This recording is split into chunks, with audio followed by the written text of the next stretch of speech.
നമസ്കാരം. നമസ്കാരം. അപ്പോ നമ്മളിന്ന് ഖുർആനിലെ വളരെ കൗതുകകരമായ 2 വാക്യങ്ങളെക്കുറിച്ചാണ് സംസാരിക്കുന്നത്. അതെ, സൂറ ഗാഫിറിലെ 53, 54 എന്നീ ആയത്തുകൾ. ഒറ്റ നോട്ടത്തിൽ വായിക്കുമ്പോൾ ഇതൊരു ചരിത്ര സംഭവം പറയുന്നു അത്രയുള്ളൂന്ന് തോന്നും. ശരിയാണ്. മൂസായ്ക്ക് മാർഗദർശനം ലഭിച്ചു, അത് ഇസ്രായേൽ ജനതയ്ക്ക് കൈമാറി. വളരെ ലളിതം. പക്ഷെ ഒന്ന് നിർത്തി ചിന്തിക്കുമ്പോഴാണ് അല്ലേ ഇതിന്റെ ഒരു ആഴം മനസ്സിലാവുന്നത്. തീർച്ചയായും ദൈവികമായ അറിവ് എങ്ങനെയാണ് തലമുറകളിലേക്ക് കൈമാറ്റം ചെയ്യപ്പെടുന്നത് എന്നതിന്റെ ഒരു ബ്ലൂ പ്രിന്റ് പോലെയാണിത്. അതിലെ ആദ്യത്തെ വാചകം തന്നെ നോക്കാം. മൂസായ്ക്ക് നാം മാർഗദർശനം നൽകുകയും ഇസ്രായേൽ സന്തതികളെ വേദഗ്രന്ഥത്തിന്റെ അവകാശികളാക്കുകയും ചെയ്തു. ആ അവകാശികളെന്ന വാക്കാണ് എന്നെ ശരിക്കും സ്ട്രൈക്ക് ചെയ്തത്.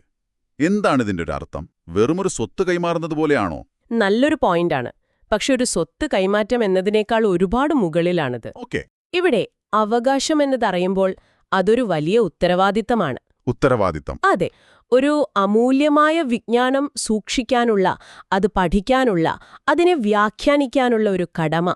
അപ്പോ വെറുതെ കയ്യിൽ വെച്ചാൽ പോരാ? പോരാ. അടുത്ത തലമുറയ്ക്ക് അതിന്റെ മൂല്യം ഒട്ടും ചോർന്നു പോകാതെ കൈമാറണം. ശരിയാണ്.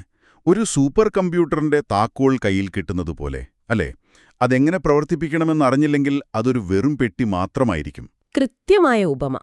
അവിടെയാണ് അടുത്ത ആയത്തിന്റെ പ്രസക്തി വരുന്നത്. ആ താക്കോൽ ആർക്കാണ് ഉപയോഗിക്കാൻ കഴിയുക എന്ന് അത് വ്യക്തമാക്കുന്നുണ്ട്. അതെ, ആർക്കാണ് ഈ അവകാശം കൊണ്ട് യഥാർത്ഥത്തിൽ ഗുണമുണ്ടാകുന്നത്? അടുത്ത വാക്യം പറയുന്നു, ഈ ഗ്രന്ഥം ബുദ്ധിമാന്മാർക്കൊരു വഴികാട്ടിയും ഉത്ബോധനവുമാണെന്ന്. വഴികാട്ടി, ഉത്ബോധനം രണ്ടും തമ്മിൽ എന്താണ് വ്യത്യാസം? ഒരു പ്രധാനപ്പെട്ട വ്യത്യാസമുണ്ട്. ഹുദൻ അഥവാ വഴികാട്ടി എന്നത് നിങ്ങൾ നേരത്തെ പറഞ്ഞപോലെ ഒരു ഗൂഗിൾ മാപ്പ് പോലെയാണ്. ഓക്കെ. ഇങ്ങോട്ട് പോകണം, എവിടെ തിരിയണം, നിയമങ്ങൾ എന്തൊക്കെയാണ്, അങ്ങനെ ജീവിതത്തിലെ പ്രായോഗികമായ വഴികൾ കാണിച്ചു തരുന്നു. ശരി. എന്നാൽ ദിക്ര, അതായത് ഉത്ബോധനം, അതൊരു ഓർമ്മപ്പെടുത്തലാണ്.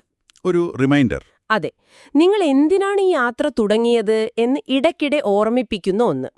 ലക്ഷ്യം മറന്നു പോകരുത് എന്ന് പറയുന്ന ഒന്ന്. ഗംഭീരം. പക്ഷെ എനിക്കൊരു സംശയം. ഇവിടെ ബുദ്ധിമാന്മാർക്ക് അഥവാ ഉലുൽ അൽബാബ് എന്ന് പ്രത്യേകം എടുത്തു പറയുന്നുണ്ടല്ലോ. പറയുന്നുണ്ട്.